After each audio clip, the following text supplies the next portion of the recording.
Whoa, buddy. Put that thing back in its holster. We haven't gone anywhere. I don't understand. Check out the MichaelDukesShow.com for information on how to get access to the podcast. Welcome to the party, pal.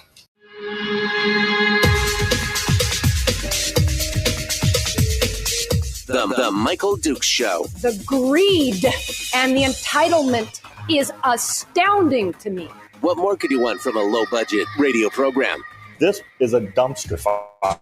That was just BS. It is time to get a new perspective. We know just what you need, and we've got just the cure. Open wide and prepare for a steaming hot cup of freedom. I just don't fathom it. The Michael Dukes Show, streaming live across the world. And yet, live around the world on the internet at michaeldukeshow.com and across the state of Alaska. This, your favorite radio station and or FM translator. Hello, my friends, and good morning. Welcome to the Hump Day edition of the Michael Dukes Show. We are, we're ready to go. It was a little panic-inducing this morning. My internet was out, and it didn't come back till just a little bit before the show this morning. I was a little panicky, but here we are, ready to go and ready to do this thing.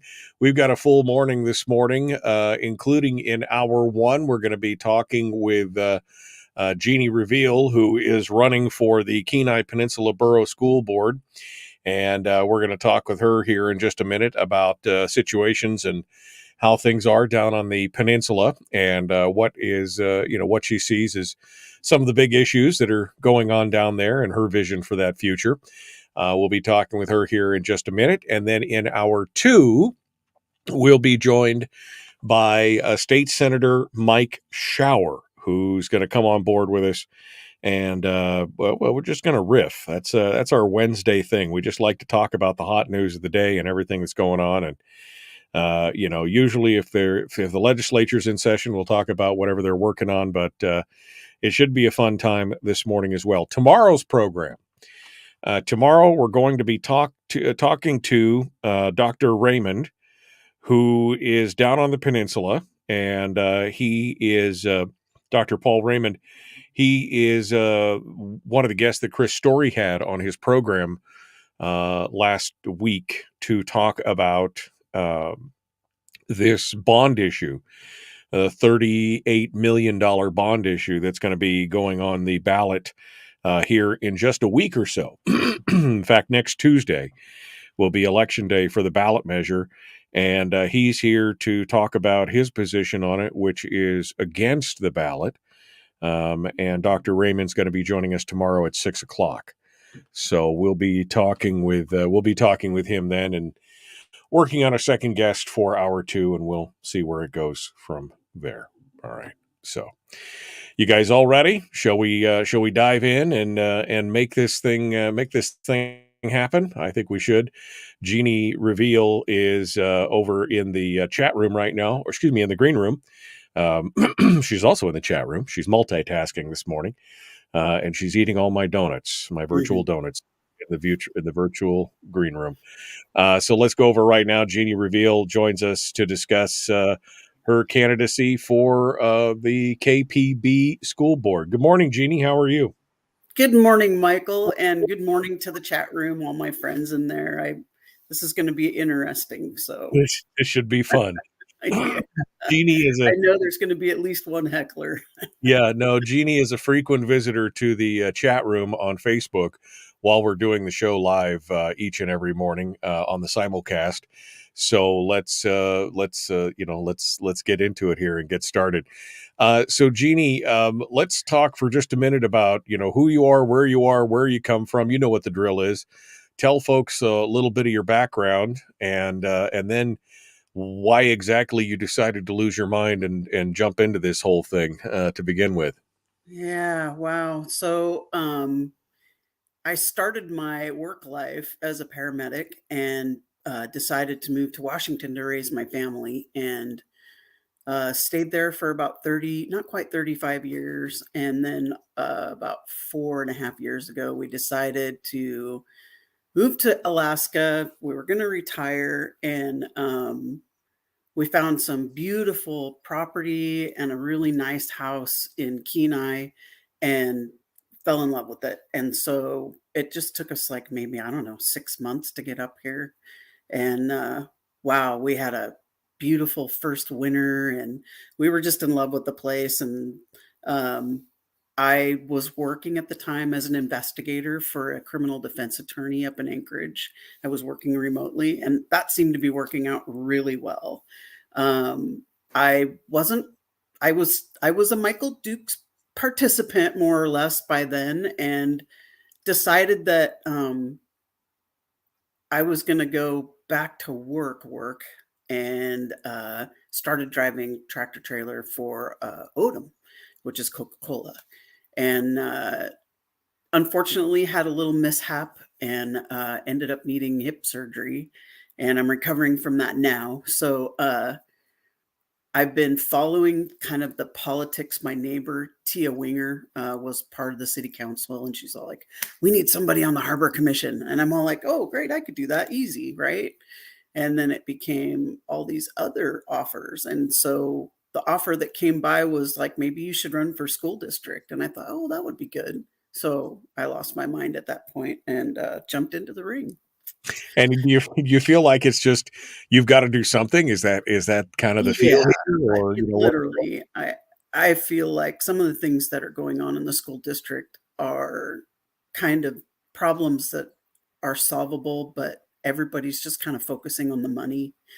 And my biggest issue was homeschoolers, and we'll talk about that in a little bit. But I felt like there was this huge void after, because I went through COVID here in Alaska, and this void was like all these kids are leaving school and going to homeschooling, and then a whole bunch of them didn't come back. And then now the schools are like, we need help with some more money. And so I could kind of see it, right? I could kind of validate it in my mind. But then the numbers kept getting bigger for the dollars and smaller for the students. And I'm all like, okay, we got to put on the brakes. And so that's when I decided I went to a school board meeting here not too long ago in Seward.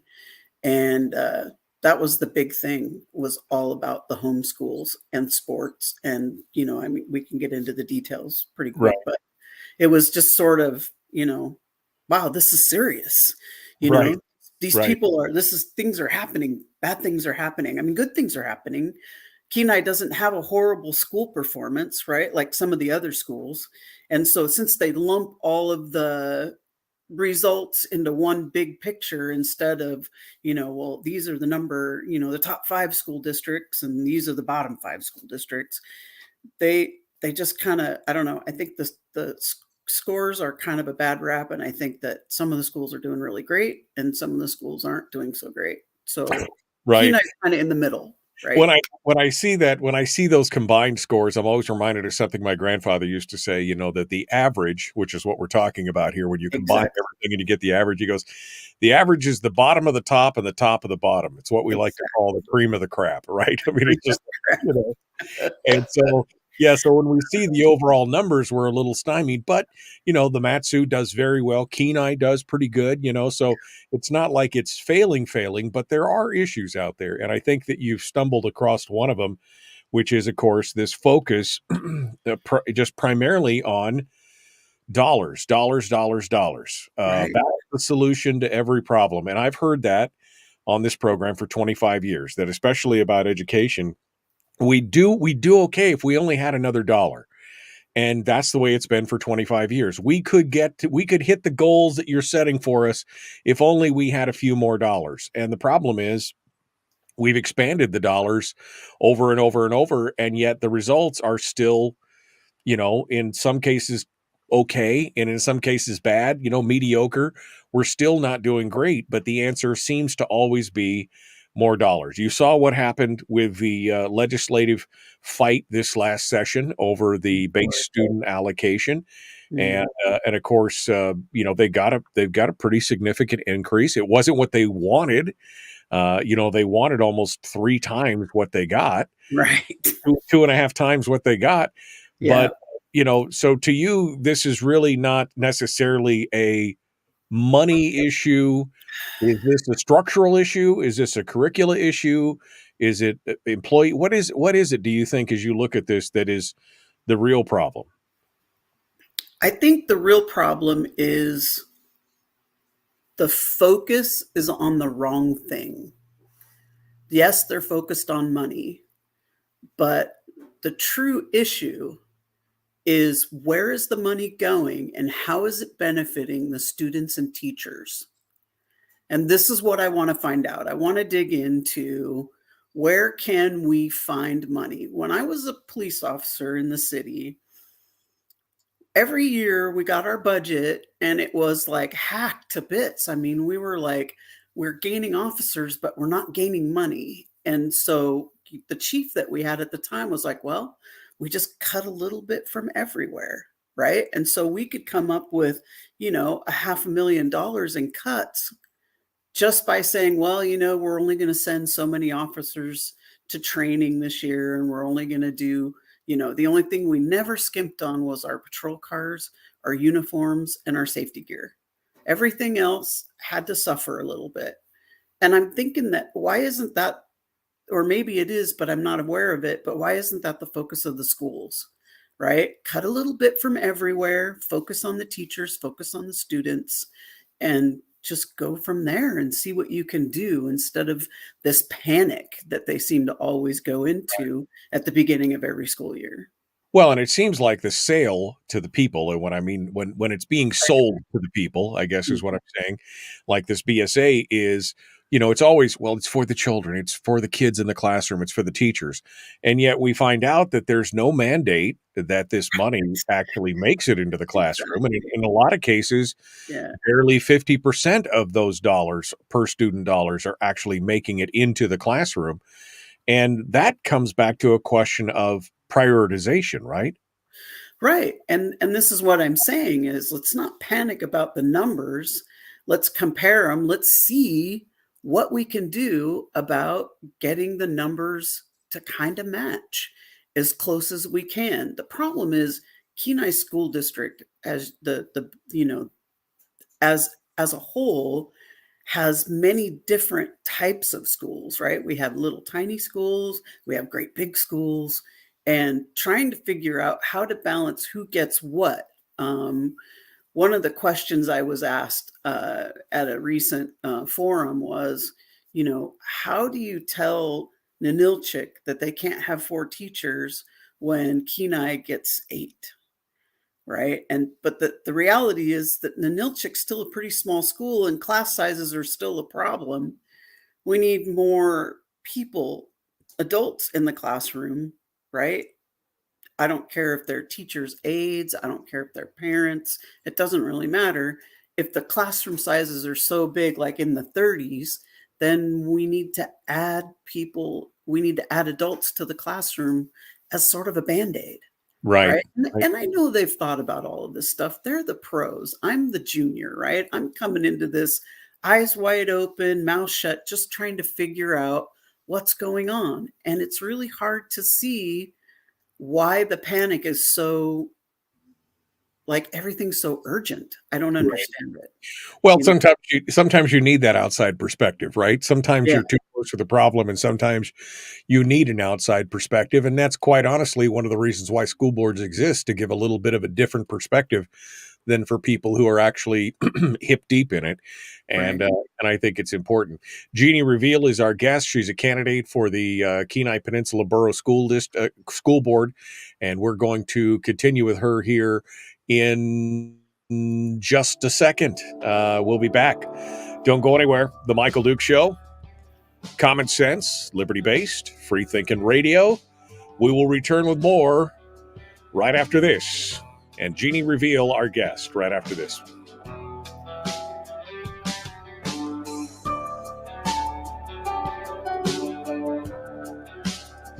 If you missed the show, you can listen to it on your time with Dukes On Demand. Oh, and it's free. Like America used to be. Streaming live every weekday morning on Facebook Live and MichaelDukesShow.com. Okay, Jeannie is our guest here in the chat room, and Bill says, Jeannie, clean your camera lens.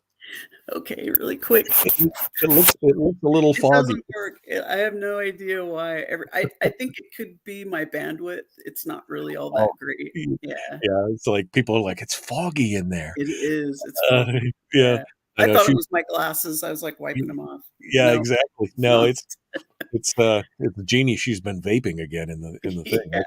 Right. Oh boy. Yeah. That would be a riot. Yeah. So Jeannie, we have to laugh because Jeannie's been, she's been listening and following the program, supporting the show, and doing everything else for years. And I have to chuckle every time I run into somebody that has been participating on the show for a long time, and then they decide to jump into this. And I just have to say, I'm sorry. It's all your fault, Michael. There's sorry. no doubt about it. I remember Ron Gillum when he first decided to run. He's like, you made me do this. And I'm like, what? I made you? He's like, you were like, if nobody else will do it, then somebody, so, you guilted me into it. I guilted you. Somebody's got to do it, right? Somebody's Well, going to and do it. to me, the school district was really important. I didn't realize what a huge percentage of the budget it was for the Kenai Peninsula Borough. And it's big. It's big statewide, right? Well, the education budget in any community, in any municipality, is a huge chunk of their. And in some cases, it is the largest expenditure in their boroughs and cities. I mean, it's a significant chunk of what's going on, and that's both their local contribution and then, of course, the state monies that they get. In many cases, it rivals the actual borough budget. Right. So, I mean, it's a huge thing, and so there needs to be again a good hard look taken at each of these things. One, because we're not doing great overall. I mean, 48th, 49th, 46th, whatever the number is, depending on what classroom and what subject. Yeah. But at the same time, if all they keep doing is coming to you hat in hand and saying we need more, well, there's got to be some justifications for those things. And we've got to say, okay, what are we doing what are we doing right? What are we doing wrong? Especially when we're like, a lot of the things that we're getting tied up in have nothing to do with academics. And that's the thing that concerns me the most. Yeah. Well, and I'm looking at the comments over here, and Kim Bates makes a really good point that the school district found $200,000. But then Donna makes a great counterpoint and says, there were a lot of raises handed out a couple 3 years ago, and which is fine, right? It's fine. People need money. Everybody needs to be able to compete with inflation. But when everybody else isn't getting those raises, the parents aren't getting raises, and then the PFD disappears. Right. I mean, I haven't gotten a raise in 5 years, right? I mean, not that I'm complaining about it. I'm just saying in tough times, we're not expecting it. And yet the superintendent, she said this year got an almost 9% raise. Right. I mean, I guess it's good money. 9% on the basis of the wage he was making is a ton of money. $16,000, she says. Yes. So, I mean, that's a pretty significant bump on your paycheck, So, I mean, look, I'm not begrudging people a living wage or good, but at some point when everybody, and that's the thing, that's what kills me when people are like, well, I haven't gotten a raise in, and I'm like, welcome to the party, pal. This is, when the economy's down, we've been in a recession since 2016. Then we had COVID and we still haven't climbed out of it. What do you expect to happen? Right. I've been an investigator professionally since 1994. And I can honestly tell you what Kevin McCabe just wrote is sort of like the gist of my drive. I want to find out what's going where and how we can streamline it or make it better. Yeah, no, this should be a number one priority. All right. We're going to continue on. Jeannie Reveal is our guest, the Michael Duke Show. Common sense, liberty-based, free-thinking radio. Like, share, subscribe, ring the bell, do all those things. No matter where you're watching, you can share the show. I recommend you do it right now. Here we go. The Michael Duke Show. Not your daddy. Wait, sorry. Not your daddy? Ooh, not your daddy's talk radio. Huh. Whew. I was scared for a second. Thought we were going down. Here's Michael Dukes and the show. Nope, not your daddy. Although my daddy is hanging out in the chat room today. Yep, he's a good egg, I got to tell you. My dad's out there. Is 83 years old. My dad is still out there just kicking butt and taking names. Oh, yeah, sharp as a tack. All right, let's continue on. Jeanne Reveal is our guest candidate for the KPB School Board. Jeanne, what do you see as being the big issues? I mean, if we're gonna distill it down into some of the biggest issues, obviously we were just talking about, before we went to break, we were talking about the money. That seems to be the cry, the hue and cry from the crowd that are involved in education, administrators, boroughs, school districts, teachers, unions, is always about money. But as you look at this from the outside looking in, and especially as a professional investigator for 25 years, 30 years, what do you see as the clues, I guess to use the investigator terms, of what might be part of the problem? What do you see being the issues outside of that money component of it? Yeah, so I think the first thing that kind of jumped out at me was Ben Carpenter, Justin Ruffridge, and I went to an IDEA meeting, right, at their little office here in Soldotna. And we listened to them talk about, their grievances. And what it boiled down to was the borough had decided to increase the cost for outside school districts, right, which would be IDEA. It's not a Kenai program. Right. It's a Galena program, right? IDEA is the homeschooling. It's the correspondence homeschooling program, right? But it's right, not out of Galena school district. Right, yeah. So all of the money that comes from Anchorage and the feds goes to Galena per student instead of money coming to the Kenai Peninsula Borough. So that's issue number one, and we'll come back to that.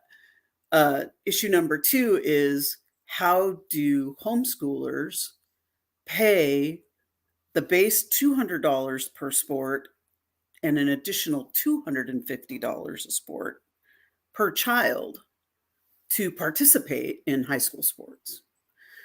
So one parent calculated that if all four of her kids were in sports, that she would be spending somewhere around $4,000 to $5,000 a year to put her kids in sports. And it's cost prohibitive. You can't come up with that kind of money. And how do you look at the kid and say, I'm sorry, but, maybe you could go sell something, or, go put up a lemonade stand or whatever out in the middle of Nikki's neighborhood. Right. Yeah. Yeah. And it's just, it's not realistic. And so they invited me to go down with them to Seward to their school board meeting. And so we all kind of, three of us rode down together in one car, and we talked about it at length. Right. And I was just shocked at how well these kids do testing wise. Right. But yet, they're boosting numbers, right? But yet they're penalized because they live in the school district, right? But they don't utilize the school district's program, which is called Connections. Right. Yeah. You're talking about the testing scores for the kids who are in the outside programs like IDEA, Raven, Cyberlinks, et cetera. Exactly. And so, I mean, to have that happen, it's like initially, the parents were really like, oh, maybe this is like retaliatory or punitive, or, because that's the feels, right? That's how it feels. I don't think that's the case. I think that they're struggling to find extra dollars. And unfortunately, putting it on the parents' back after they've already taken half the PFD is kind of unrealistic, right? Right. You're taking their money, but then you're taking their money. So it's kind of like double taxation. It's really a rough pill to swallow. Well, and that was one of the rough things about this whole discussion over the BSA, because we're finding out that homeschoolers are only receiving a portion of the BSA anyway. They're only receiving 90% even before it gets to the multipliers. And so they're already taking the hit to begin with. Right. And so that makes it more difficult. And as you Right. said, statistically, they're doing better. Yeah. And so the question becomes, how is the money allocated, or allocated, not allocated? That's something totally different. Yes, it But is. how is the money allocated? And, is it a problem of administrative overhead? Is it So hard to tell. yeah, is it mismanagement of funds? I mean, and I'm not familiar enough with the KPB to be able to, I know in Anchorage, for example, when they got all those federal funds from COVID, they started substituting they started substituting ongoing costs with one-time funds. And then Yeah, the what are you doing? Stop. yeah, yeah, exactly. This is exactly what the feds, even the feds said, don't do this. And so I don't know if KPB did that, and that's I part of the don't think problem that so. they're Yeah. facing. Yeah, But I I don't mean, think so. I think we this, were one of the districts that didn't get in trouble by the feds. yeah. So So, this is right. one of those questions. I mean, where, is it going to be basically, again, going back to a prioritization issue? Yeah. And like Brian says, the parents are already paying property taxes too. Yeah, On they're top of already the paying. fact that Kenai is also a sales tax borough. Right, Right. right. So, I mean, there's plenty of taxes going into the borough. And well, obviously, I think the state gets some of them too, but I don't think that the peninsula's finances were as bad as some of the other districts, that some of the districts that actually got in trouble for what they were doing. But it's so hard to tell where the money's going. I've looked at the budget and it looks like, okay, this is pretty darn reasonable, but I'm not exactly sure how the money was actually allocated, because the money that they had wasn't the same as what they budgeted for. And Right, it's kind of not fair, because they know how much they're going to get before they even write the budget. right. So They how know. do you write it Yeah. for over that amount of money, knowing that you don't have it? Right, right. That's it. I mean, and that's the question. And then the other question comes back to not just prioritization of funds and where the funds go, but prioritization of what what is being taught and the curriculum. And if Oh we're boy, that's a big focusing, yeah. are we focusing on the academics, or are we focusing on other things? And there's all kinds of buzzwords out there, whether it's DEI or social justice or culture stuff. Yeah, please stop. What You're boiling my blood. Right. I mean, what are we focusing on? Are we focusing on reading and writing and arithmetic, teaching kids to learn? Science, technology, Right. engineering, math. Let's Right. do STEM, right? Let's do Yeah. STEM. Yeah. So Yeah. that I think is a question that a lot of school boards, are not comfortable taking on, because it can be an uncomfortable subject when you're talking about, doing academics versus doing social engineering kind of things. And I can imagine being Superintendent Holland and feeling like everybody on the radio is talking about how horrible their district is. And, this guy's feeling punished, right? And he's doing the best he can, right? He's doing a good job, right? Terry brings up a good point too. She talks about districts choose the curriculums, not boards. That's something I want to change. I want parental and board input on the curriculum that's being presented. And we don't need to change it every 5 years. If we Right. can't afford the curriculum, then we can it's cheaper to hire somebody to write your own. Well, that's something that's come up more recently that I've seen a lot of people talking about recently, is this, and I didn't understand it because, again, I didn't put any of my kids in public school, but Right. is that these school districts, not just the KPB, but many school districts, are swapping out curriculums. Every Yeah. 3, 5, 6 years, they're Right. swapping out curriculums, To the which, tune of a couple mil, right? yeah, I mean, it Yeah. has a significant cost. And I would imagine the poor teachers having to try and change directions Yeah. every I 3 can't to 5 talk years. Yeah, Yeah. I can't talk for the teachers, but I can tell you what I've heard, and that is one of their largest gripes, is sometimes the curriculum that comes down the pike is garbage, right? And they're just like, okay, well, maybe we can clean this up by doing this. And I understand it. I understand Right. it. It's frustrating for the teachers, the parents, and the students. And I'm sure it's frustrating for the district as well. Everybody's sitting there scratching their heads. How are we going to fix it? And I don't see a path that's going to be simple. It's going to be a path full of sacrifice. But I think we can do it, especially with the homeschools and the charters and getting more charters out there, right? The charter school is fantastic. All of our charter schools are doing really great. And they're the ones that are boosting our numbers right now, are the charter schools. Well, and the challenge with charter schools is that they are, I think, from what I'm seeing, the perspective from the education industry is that they feel like charter schools are in direct competition, Right. Are in direct competition with their own model. And so there's been a lot of pushback because the local districts have to approve any charter schools. And there's been a lot of pushback on starting them because, you're taking money out of, it comes back to the money. You're taking money out of our pocket. Right. And I think actually they've kind of come to a truce on that. The other issue is getting a charter school started is a lot of hoop jumping. And some groups are struggling to get those hoops, to jump through those hoops and get everything, all of their curriculum needs, all of their standards met. Everything has to be right. It has to be perfect, or Anchorage is going to say no. And it's not necessarily the district that's saying no. They got to get it through Anchorage.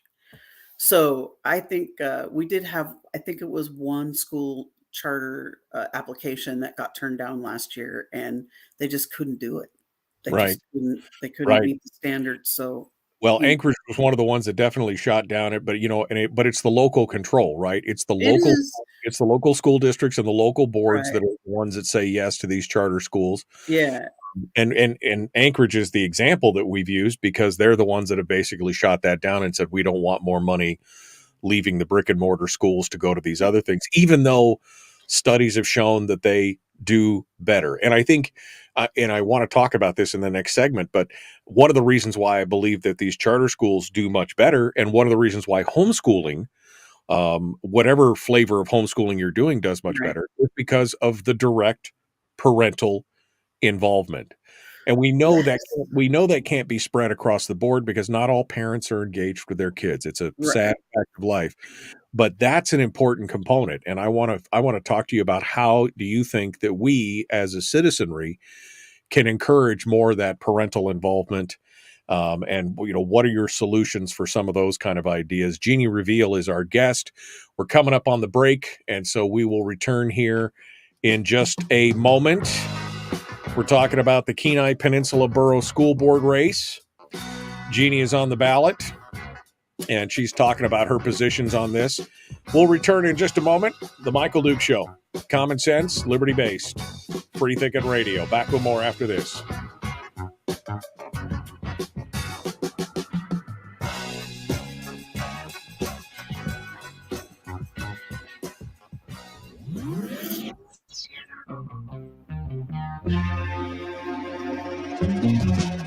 Running on 100% pure beard power. Oh, also some coffee.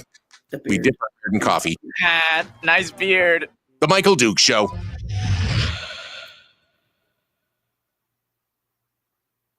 I think Jeanne has that. That was a beard curler coffee mug I gave you several years ago, right? I got this a long time ago. Yeah. I know those are collector's items now, Jeanne. They are. Don't let it go. Beard curler, right? You finally get your hand on a bag and you stick it in the freezer. Yeah, no, that's good stuff. In fact, I was just talking with the coffee roaster, and I'm like, I have to get some more, and I'm trying to get a pipeline going so that I can actually sell it on the website and everything else. But yeah, it's that's some good stuff. That beard curler is some black gold for sure. Did you read Kevin's comment about the board? Let me go back up. Kim Bates. One reason the charter school is desirable, the board that has input on the curriculum should be the parents, right? And I totally agree with that. It should be the parents, and it should be like a task force of board members that sit down, go over the curriculum, and figure out what's going to work and what's not. Yeah. No, And absolutely. There yeah. needs to be parental involvement. And we've seen what happened, we've seen what happens nationwide when parents kind of get cut out of that. I mean, we saw it during COVID, right? A lot of Oh, parents, right. when Yeah. they finally got exposed to what was being taught in schools because Mhm. they were sitting over their kids' shoulders, on the iPads, and they're like, this is ridiculous. And people got upset. And then people like Terry McAuliffe, who got up and said, you shouldn't have any input into it because you're all idiots, essentially. It's not what he said, but he basically said, we're the professionals and you should shut up and sit down, is essentially Right. what he said. And Right. then he And got and I voted think out. that teachers should do. Yeah. And he got voted out of office because of it, because parents are like, no, we're responsible. We are, we're the ones in charge. Now, again, as I said, and we're going to come back to this after the break, but parental involvement is key. You It keep is. talking about classroom sizes and all this other kind of stuff. And I've always joked that, well, the ultimate classroom size is one-on-one, one teacher, Exactly. one student. And Yeah. that's what homeschooling does. And that's why it does such a good job. Right. Now, obviously it can't work for everybody, but if there is an option like a charter school, why would you, if parents were willing to come together and do the effort and put the committees together and find the building and do all the work, why would you fight against it? Well, again, it comes back to money. And then a lot of times the unions are the ones that are, they don't want to lose control of those situations. Right. Yeah, it's unfortunate. I don't think that the unions should be involved in anything in the school except for teachers' working conditions. They shouldn't really have a say over anything. Right. And I don't know that they do, but the school districts are struggling to find curriculum that fits their needs. And each school district is different, right? Some school districts have more villages. Some school districts have no villages. So how do you pick one that fits all? You just Right. really can't, Yeah. right? And Well, so, that's the nature of government, though. They want to find some kind of cookie oh cutter yeah, solution oh yeah, that works for everybody. And that's the fallacy, is that people are different in different areas and they have different needs. And you can't just force a square peg into a round hole and right. expect that it's going to work for everybody. There's round holes and then there's square Yeah, holes. that's right. You got to match it up. Exactly. And so here's a thought too, I mean, if you have uninterested parents, I'm not going to call them bad parents, but just uninterested parents who ask the kids, hey, did you do your homework? And they go, yeah. And then they never check, right? They're just kind of like glossing over it, Right. hoping that their kids are doing what they're supposed to be doing. And then they get surprised when they get an email from the teacher saying, your kid hasn't turned in homework for 6 months. Right. Right? It's like, yeah. it's like, oh, you're kidding me, right? And so the kid, Right. number one, gets grounded. Number two, loses their phone. You know what I'm saying? They discipline the kid, and then they force the kid to do homework at the table every night, and Right. that's great, right? But it's too late. The kid spent Right. 6 months goofing off. So Right. the issue here is there are going to be parents who are uninterested, but there's Yeah. a lot of parents who are on it. Right. And those are Yeah. the parents who get frustrated with the lowest common denominator teaching. Right. Right. And they send their kids to charter school or even, Montessori for that Yeah. matter. Private school or homeschool. Yeah, Something like that. exactly. And those kids excel. Why? Because they have that one-on-one. Yeah. No, And it's what I call disengaged parents. They're not yeah, disinterested. they're not bad Interested, people. but Yeah. they're so busy making a life or making a living, or and there are some bad parents out there. Oh, I'm not yeah. saying that there's Struggle not, with but addiction and yeah, I think absolutely. I think It's the not a bottom line, majority. yeah. Yeah. Cindy asked the question, Jeannie, what separates you from the other candidates? Oh, Cindy. Let's hold that though. I just looked at the clock. Yeah, 30 it's a great question, and I want to answer it, but Yeah, so let's wait. we'll start off with that one here when we get back, and then we'll talk about the parental issue. I think the parental issue is Big. It's numero uno.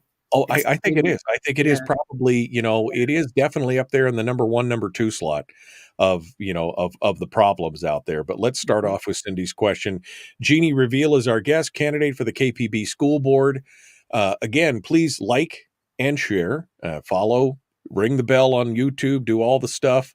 Let's get to it. The Michael Duke Show, Common Sense Radio. Here we go.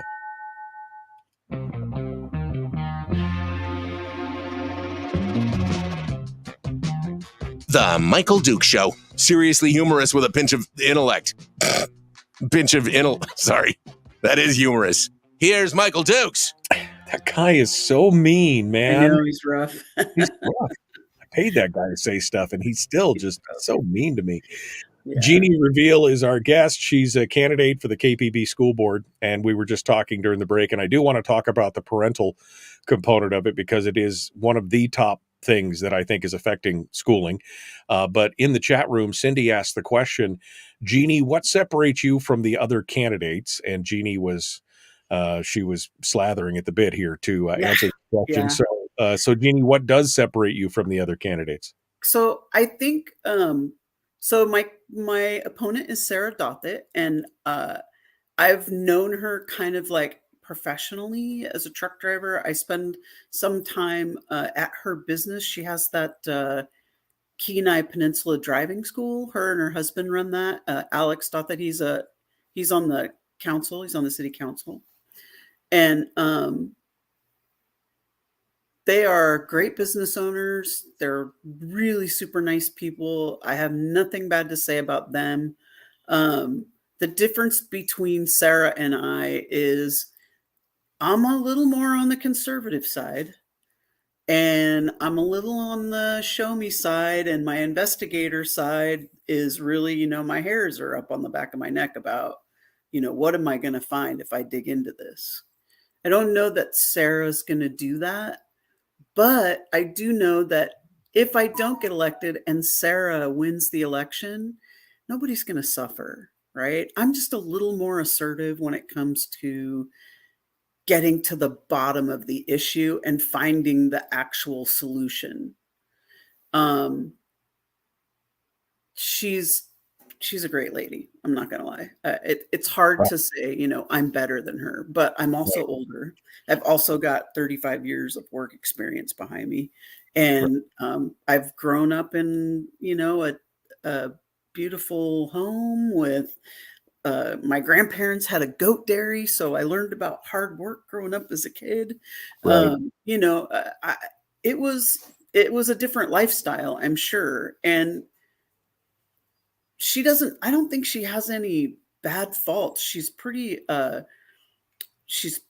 laid back as far as, dealing with people. When we had our forum, she had some good answers, but she also had some answers that were really, I think she was just kind of hoping that, when Tim Darty went before her, it seemed like she had a lot of things to say that were just like Tim. And my answers were completely different. But again, they're in the school district. I'm not. Right? Yeah. I'm outside eyes. Yeah, I don't think it has to be with whether you're better or worse. I think it has to be what separates you. What is the differences here? Yeah. And what I'm interested in, what I'm interested in seeing in candidates for these kind of positions is ones who will be willing to, dig into the nuts and bolts of it and say, okay, where is the money going? What is it? Right. What is the component here of what it is? And if that's something you're willing to do, then I think that that's something that definitely separates you out from probably the rank and file candidate, because a lot of times for school board, especially since it's such kind of an unsung position that it's kind of the rank and file members. There's a lot of people who are connected in some way to the education industry. They're all connected. Every single person on that board was connected to the school except for Matt Morse. And that's the position, that's the seat I'm running for. He decided he was only going to run for 2 terms. He told him that in the very beginning, and he came true to his word. He only worked for 2 terms. Right. So, Self-limited. No, and it's a great idea. Yeah. I might only do 1 term. Who knows, right? It depends on how effective I am. If I find out that I'm beating my head against the wall and it's not going anywhere, I'm going to move on. I can't solve everybody's problem. I just hope that we can bring new members on as other seats come up for election. Yeah.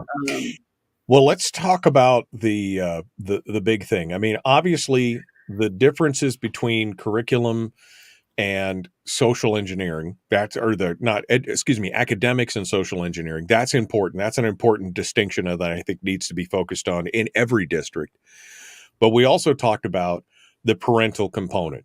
Yeah. One of the reasons why charters succeed is that they have a huge parental component. One of the reasons why homeschooling succeeds is because it has direct parental engagement. Yes. So how do we fix that in a public setting Right. where some people treat it, I mean, not to be too blunt about it, but some people treat it like daycare, right? We drop our kids off, Yeah. they're your problem for the day, and we get them back Yeah. at night. And but how do we get more parental engagement on that? Do you have any ideas for that? I mean, I've often struggled with trying to come up with some way of making it work, but what are your thoughts on creating parental engagement? So I think the school has taken some really great steps towards that, so solving that solution by coming up with the computers. When I was a kid, your parents had to wait for your report card to come home.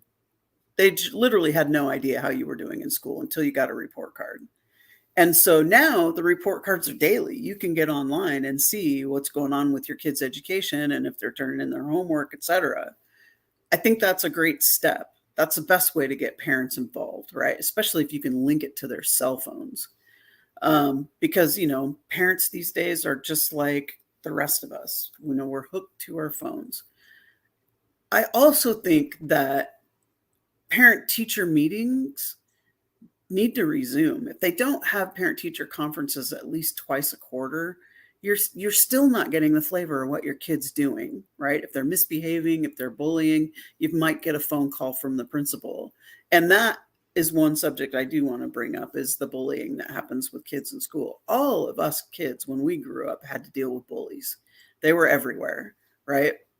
But as far as bringing teachers into the school or parents into the school, I think it's an option. I think it's bringing the parents into the school. If they have a day off, or they can take a day off, a vacation day or something, and come in and kind of get a real bird's eye view of what's going on in the classroom.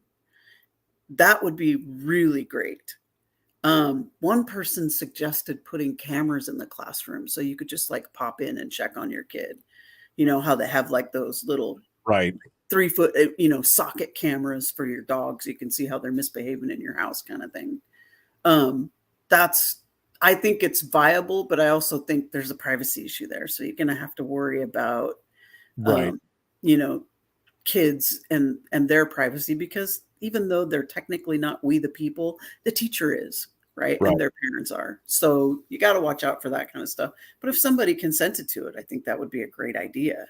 I don't know that it's solvable other than, like I said, the parent-teacher relationship. There has to be one. You have to have a relationship with the people who are teaching your children. And It's not difficult to do. Phone call, email, whatever. Yeah.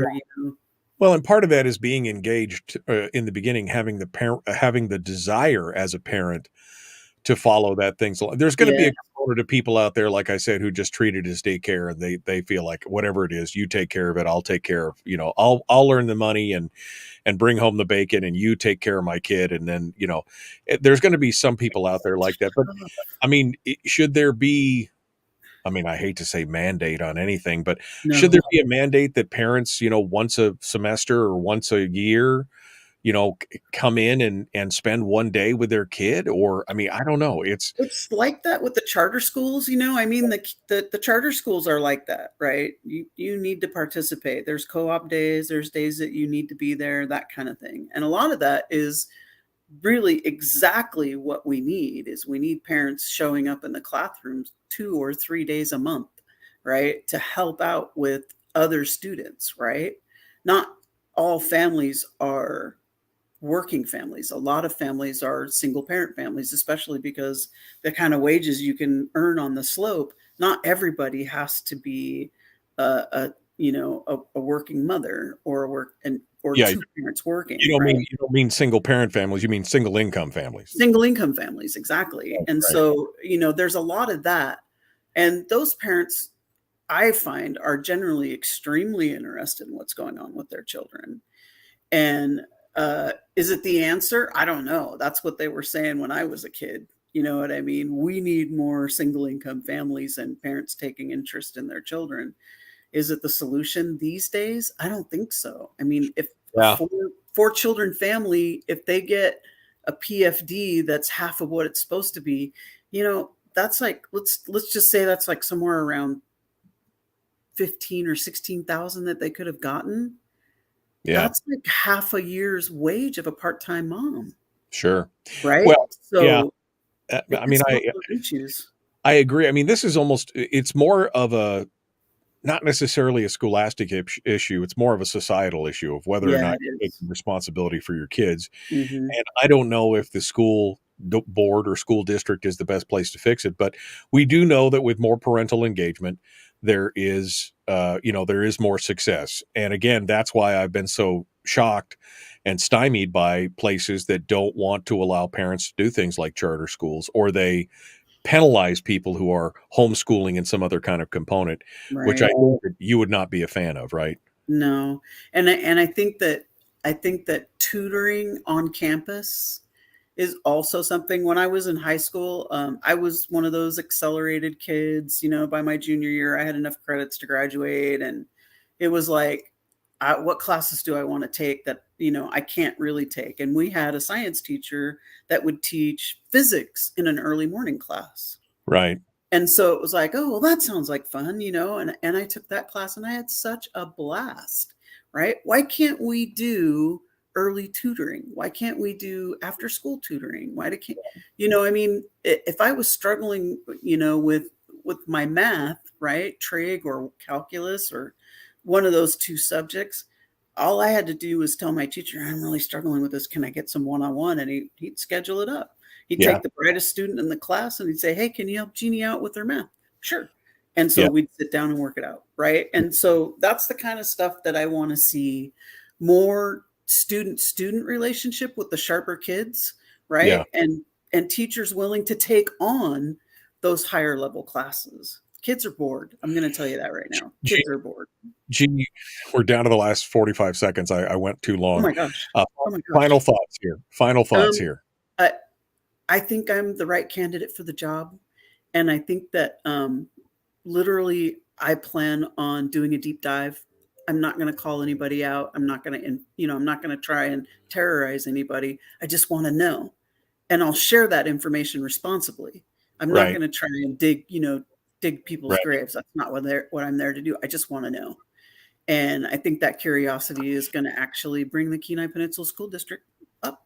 I think it will be good for everybody. I think it would be an interesting take. Jeannie Reveal, candidate for the KPB School Board. Jeannie, thank you so much for coming on board. Folks, we're out of time. Hour 2 is dead ahead. The Michael Duke Show. Thank you, guys. All right, Jeannie, hold the line here. Sure. All right. Yeah, no, I got a little long-winded there at the end and almost blew past the break. So let me give you your final thoughts here. Let me throw these comments up real quick because I think it's interesting. Layla says, teachers and administrators need to stop treating parents as if they're idiots. I stopped volunteering when my kids moved to public school and the teacher treated me like, oh, you're so cute, thinking you know our kid. Now shut up and sit in the corner, which is, again, yeah, I mean, that's part of the problem. I mean, that's that kind of that Terry McAuliffe attitude again. We're the experts. You're not. Shut up and sit down. Yeah. They're not your kids. They're our kids, kind of thing. Yeah. That's a big problem. My kid would end up being my kid that day. We'd get up and walk out of the classroom. Yeah. Yeah. Exactly. Absolutely. Yeah. And I think a lot of people are suggesting that your idea of, cameras in the classroom, which can be solved with, again, you can log that stuff out so only parents have access to it with hard passwords and, two-factor authentication and all that. I would think that wouldn't be a bad idea. I mean, they sell the things like you said. Yeah, they check on your pets. Why wouldn't you want to check on your kids, right? Exactly. Right. I mean, the cops have to wear cameras. They initially resisted it, and then they realized that, there's a lot of people out there that are going to say you did something that you didn't do, and the cameras are really going to save your skin, you know, and I totally agree with that. I think if I was a law enforcement administrator, I would definitely be pro camera. And I don't think it's impossible to be pro camera when it comes to classrooms. Not that I'm pushing the issue, but it is a solution that we could look at if we're having trouble with a specific teacher. or even a specific school or a specific administrator. I don't think the principal should be outside of that parameter either. They should also have to, tape meetings and things like that, because teachers do feel jaded, when they're belittled or insulted, and it's not a good practice. Nobody should take a pound of flesh when they're trying to fix a problem. No. And again, I think if we can fix the parental engagement, we're halfway to solving the problem. I mean, and that, and again, it may be a societal problem, not necessarily an educational problem, but, it's a thing. It's a problem. Right. Yeah, it is a problem for sure. Yeah. Jeannie, final thoughts, a final elevator pitch here. We'll let you have the last word. Again, I really feel like I'm the best candidate for the job. I'm experienced. I'm older. I've seen it a lot. I've done resource officer work in schools. I've seen the problems that kids run into. I've seen the bullying. I've had kids in detention. I talk to them and counsel them, and I get it, right? School's tough. They're adolescents. They're hormonal messes. You can't treat them with a rod anymore. You have to treat them with compassion and dignity. And I think it's the same for school boards and administrators. Everybody deserves compassion and dignity. And I don't feel like anybody should be intimidated by somebody who's a strong personality like myself coming into a school board. I'm going to be quiet until I learn what I need to learn. And so I think that it's important to choose people for the job that are going to be compassionate and that are going to be thorough in what they think and do. One of my favorite quotes is George Patton, who said, "Decision-making is easy once you have all the facts." Exactly. And the thing is that what we're getting a lot of times are not the sugar-coated facts, but we're getting facts from a certain perspective, right? We're getting the facts from the district or from the unions or from the school boards on a specific perspective. Maybe we need to have that outside look, that investigatory deep dive. Donna Ardwin said something earlier about we need that investigatory. Here we go. I've looked at the KPB school budget, says Donna, and I believe an investigator is needed on that board. I would say Donna would be a good resource to talk to. Yeah, I think she's right. It doesn't necessarily have to be me, but I am running for the slot. So I threw my hat in the ring. I'm ready to go. And I would hope that even if you don't succeed, that you would stay engaged on this, and maybe a second go around would not be a bad thing on there. Exactly. All right. Well, Jeannie, thank you so much for coming on board, and happy to be here. Congratulations for thank you sticking your neck out there, and we'll see how it goes. Thanks All for right. Thanks you for guys. Appreciate it. Mm-hmm. Jeannie Reveal, our guest this morning. Kim says, "I think some parents would be surprised how their child behaves when they're not around. It would help with student behavior too." She's talking about the cameras in the classroom. Yeah, I mean, I'm sure that there are I've seen some of these videos of kids and the way that they act, especially the adolescents. And I'm just thinking, wow. I mean, just wow. Not all of them, obviously, but the problem ones are the ones that cause the problems. Amazing how that works out. So it's all good stuff. All right. I suppose I need to dial up the man, the myth, the legend. Let's go over here and see if we can get State Senator Mike Shower on the horn, on the blower. Come on. Tell me it's going to work. No, let me try one more time. Let me try that one more time here. We'll get going on here. Let's do it one more time. There we go. Your call has been forwarded to an automatic voice message system. Let's do this. Hello, my friend. Hello, good morning. How are you this morning? It's raining. It's like yucky outside. Blech. You and I have got to work on our text protocol here, because when I say, "Are you going to show up?" and you're like, "Maybe," or what did you say yesterday? "Oh, sure." No, I said, "Oh, sure." Oh, sure. That's a yes. Are you excited? So probably is a maybe, but oh, sure is sure. But oh, sure. I'm like, are you excited? Yes. Maybe you should inform your face that you're excited, right? I mean, that's the biggest question: does my house get $20 more today, or 25, or whatever? No, he didn't. He hasn't been here. He hasn't been here today. Probably exhausted from that interview with the ADN yesterday. where they mentioned him in one paragraph. All right, let's continue on here. Hold on the line. Mike Shower, our guest, The Michael Duke Show. Common sense, liberty-based, free-thinking radio. Let's get to it. Hour 2 is right now.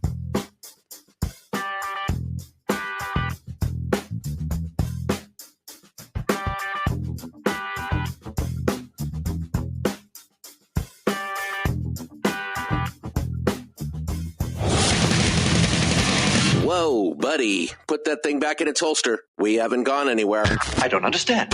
Check out the MichaelDukesShow.com for information on how to get access to the podcast.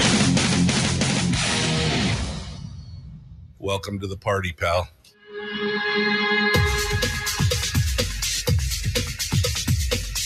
The Michael Dukes Show. The greed and the entitlement is astounding to me.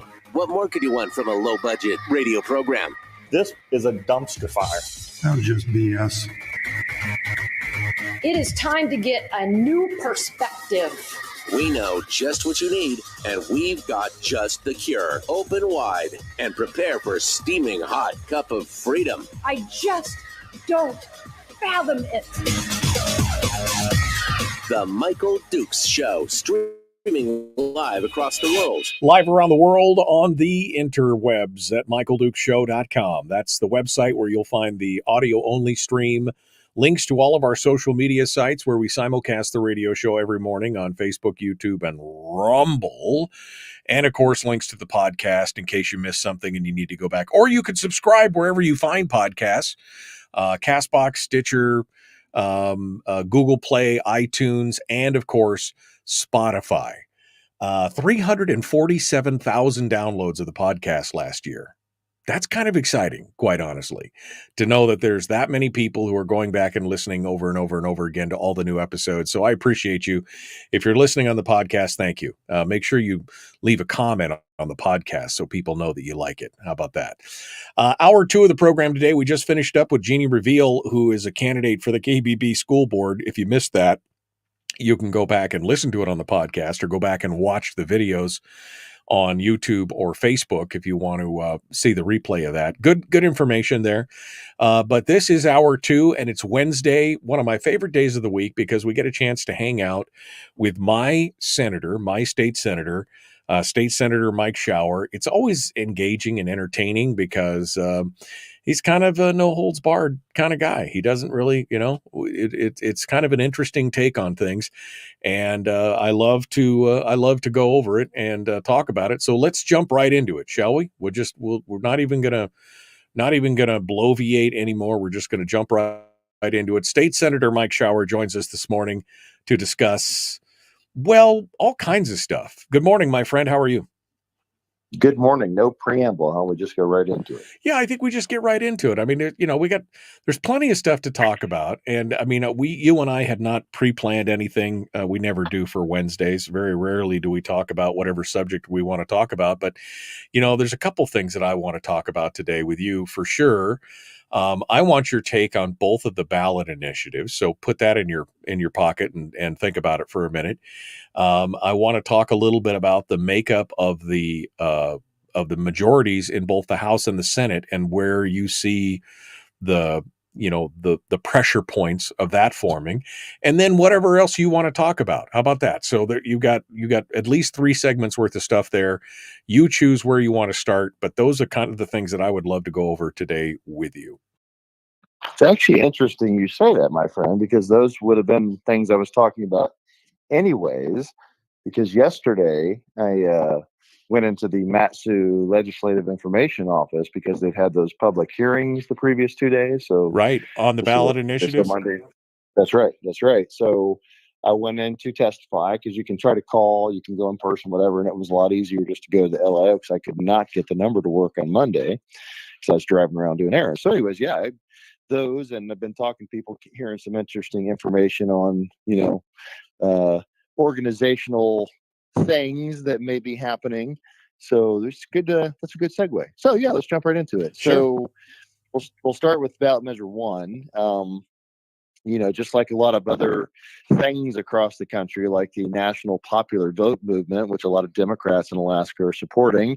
Surprise, surprise, because they see that as an advantage, because they continually point out that, well, we, get our presidential candidate always gets more votes from the people than the electoral college. So, it's just not fair that we can't have a uniparty in the United States of America and just have Democrats forever controlling us because more people vote. Well, that's because you have states like California and New York that are blue, that are full of people, and they have more representation in the sense of like in congressional seats, because every state gets 2 senators, but the rest of it's apportioned based on population. So, but it's interesting when you say that, Michael, because it's kind of like I had to laugh, like, oh yeah, 2 years ago with Potola and a few of the other races in the state, the Democrats were like, oh, ranked choice voting, this is fantastic. We love this thing. It's fantastic. It's good. It's great. It's very easy to understand. There's no problem with it until all of a sudden this year, in this election cycle, Lieutenant Governor Dahlstrom made the choice and dropped out of the race so that we would have one Republican versus 2 Democrats, even though one of them is in prison. Right. And the Democrats all of a sudden said, this thing is terrible. It's confusing. It's complicated. And I'm like, you mean the thing you guys in the press were lambasting me for, and when we were talking about this for 4 years ago and 2 years ago in committee, et cetera, when you said that, oh, it's great, and you're just an extremist and an election denier, and every other word they threw at me, and I'm sitting there going, so now you guys say the exact same thing, of course, which the press barely talks about. My point to all that, Michael, is it's funny how people go, well, yeah, we like something until it doesn't work for us, then we don't like it anymore. It's exactly what happened with the Democrat, and their actual legal filing on the record says confusing and complicated, and it's not going to work for our candidate. And may take votes away from our preferred candidate is what they said. Yeah, and kind of like when you say save democracy by installing like a dictator the vice president who got 0 votes in 2020 and 0 votes in 2024. To be put in as the presidential candidate for the Democrats, when they say we have to save democracy by destroying democracy and not using anything related to democracy whatsoever to put our person in charge. Yeah, that kind of thing. Noted. So there's the reason I had that entire long rambling preamble there, since we said preamble, because I like that word this morning. Obviously, it's my word of the day, is that when you get into ballot measure 1, it's kind of like the national popular vote thing I said. There's a reason. With the national popular vote, they know that would win for them because they have all the big blue states, a lot of population. So even though there would be more states that are red, more states that would vote Republican, et cetera, those states would be ruled by essentially the left coast and the right coast, because that's where a lot of the population is. It's amazing how smart the founders were, right? It's amazing how when they they understood what apportionment was about. They understood that you can't have the big major population centers dictating to what people in the rural areas or the smaller areas should do. That's what apportionment was about. Hence why it's so dangerous. And the reason why I say all that for ballot measure 1 and increasing the minimum wage is, once again, it's a fool's errand. It is meant to endear the Democrats to people that are low income, whether they're poor or, bottom part of, middle, if you will, of the middle class, that are struggling to get by. I totally 100% acknowledge that, goodness gracious, how people survive in the day. I don't know. Your minimum wage, good luck. I mean, with the cost of Biden inflation from Biden and Harris and what's happened in the last 4 years in the country, I don't know anybody surviving anything. That being said, it is a fool's errand, Michael, because you and I both know economics 101. Ask Thomas Sowell, he's been talking about it. That guy is amazing. He's right up there with Churchill and others for quotes and some of the things he says in his intelligence level. And when you increase the minimum wage, all you're doing is pushing the cost downstream, because it's going to cost more for the owners of the businesses to therefore pay their employees. They're already paying more for the cost of goods and those services. And guess where that money is going to come from? They're going to pass on the cost to the consumer. So the very people that make minimum wage, oh, we're going to increase it to $13, $14, $15. Well, you're going to need that anyways, because all of those people that are paying that minimum wage are going to increase the cost of their products to recoup that cost. So the doggone poor people in the middle class are going to get hosed again by the increase. It's something the Democrats will never talk about because it's a talking point that gives them some benefit when they're trying to get people to vote for them and keep them on the Democrat plantation today. However, they never talk about the negative downstream effects, because when you see it in other places, the cost of living, the cost of goods and services, the cost of consumables, it all goes up, Right. and it all gets passed on to the people anyways. Because it's like when they talk about, we're going to make low cost housing, we're going to force rent controls, and we're going to do this, that, and the other. Well, they say, well, that's right. You hit the man. You do that. You take care, tax that guy. You realize the guy that you're taxing that, is renting a place to you is simply going to increase the cost of your rent in the next cycle to recoup his money. Right, when exactly. you tax him. So Well, it's such a fool's errand. Well, here's what's interesting is that they always couch it. It's always the poison pill, right? Because this bill is not just about minimum wage. It's about providing sick leave for every small business now has to provide sick leave. Even businesses that, they say 25% of the employees out there are not covered by some kind of sick leave.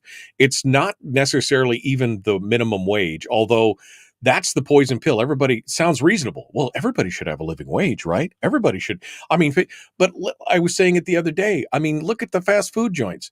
They're all paying 15 already, 15, 16, 17 bucks an hour just to start, to be able to get good employees, to be able to get people to show up. So the market is already dealing with some of that. But if you start having to deal with, things like sick leave for some of these, what are entry-level positions, the costs are just going to skyrocket. That's the thing that they want. They want that. They want that sick leave in there. So again, it can be the cradle to grave thing. And unfortunately, most people don't think much beyond the should minimum wage be raised to $15 an hour. But we've got examples of this. We saw what happened in California. We saw what happened in Seattle after they mandated a minimum wage inside the city limits, and businesses closed and people left and businesses moved. That's what is going to happen to any place that starts to jack that kind of stuff up. And the cost will always be passed on to us.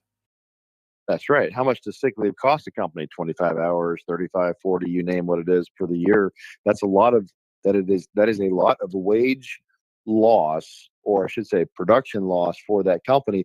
Here's my point, Michael. If you're a huge, Lockheed Martin or Boeing or whatever, yes, the corporations are worth billions of dollars. Yes, they can afford to. The law says XYZ federal level. I get all that. Healthcare as well, those kinds of things.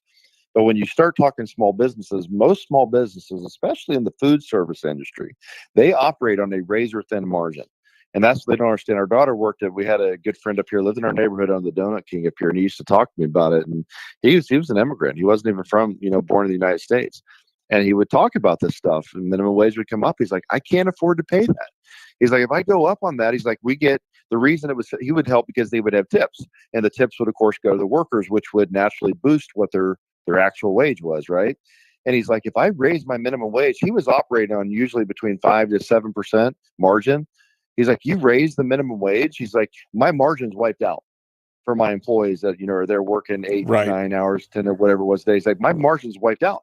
I have only one choice. I close my doors or I increase the price of my products. And, donuts are not exactly something that people have to have. They like to have. He's like, so you're going to basically probably put me out of business when you do this. My mom lives, and she worked at Walmart, right? Massive multi-billion dollar corporation. And when when they changed the law for ACA and all that, she was working full time, 40 hours a week. They changed the law, and her and a bunch of other employees, you know what they did to them? Said, well, we don't want to give that health care. It's expensive. You know what they did? They said, we're going to reduce your hours to 25 hours a week. That puts you below the threshold. So my mom was struggling to get by. We had to help her with stuff. So there are consequences for the actions that these feel-good people take, the Democrats and other leftists and progressives, communists, Marxists, socialists, whatever they are today. A lot of isms. And they never think about, or even if they do, they just don't seem to care what really happens. Right. Because these are things that are talking points, Mike. These are things to grab headlines in the newspaper and the television. These are things to get people to vote for them. Damn the consequences, because the consequences are real, and any economist can tell you that. And like you yourself said, there's examples across the country of the downstream negative effects of this, and it's not good. Let the economy do it. Let the economy decide what a wage is that businesses need to pay people to get them to work. And even then, be careful. What's one last example? Yeah, let's raise the minimum wage for those fast food joints. You know what the fast food joints do? We're going to fire people. We're going to replace them with computers. We're going to replace them with robots. We're going to replace them with kiosks up front. And then less people get to work anyway. So there's always consequences for these actions, Michael, as opposed to letting the system itself. It's kind of like when we manage wildfires and do other stuff, right? It's like we sometimes just insert ourselves in everything as opposed to letting the natural cycle, the natural system that is set up, handle it, because it will 9 times out of 10, it will do a better job than what we're going to do, Right. Whether it's in nature or whether it is in business, Right. whether it is in government, you name it, we're going to screw it up. We're good at that.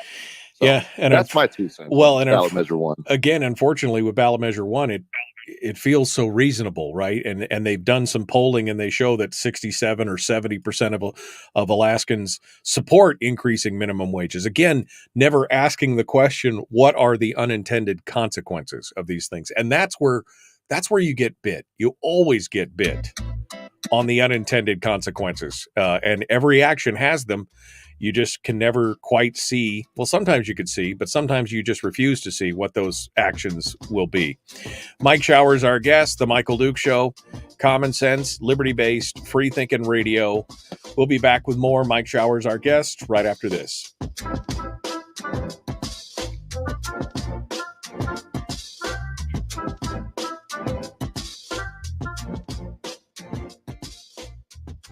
If you missed the show, you can listen to it on your time with Dukes On Demand. Oh, and it's free. Like America used to be. Streaming live every weekday morning on Facebook Live and MichaelDukesShow.com. Okay, Mike Shower is our guest. I mean, again, Mike, this has always been my problem with this kind of stuff, is that they act like the money is going to come out of thin air. Now, granted, some corporations, some big businesses, they can afford to absorb that. But even McDonald's, with a pretty hefty profit margin, right?